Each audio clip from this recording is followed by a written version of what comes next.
is named Harry, and his owners are named Gwen and Greg. As I said, this story is about that Harry is a lonely dog.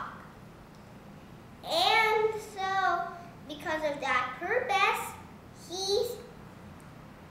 he doesn't obey his owners for a little bit, and then his owners are mad at him, so they send in another dog. And then he is happy, but then there's trouble. The new dog plays his game with the owners, and then he sleeps in his pillow, and yeah, he takes walks with only him.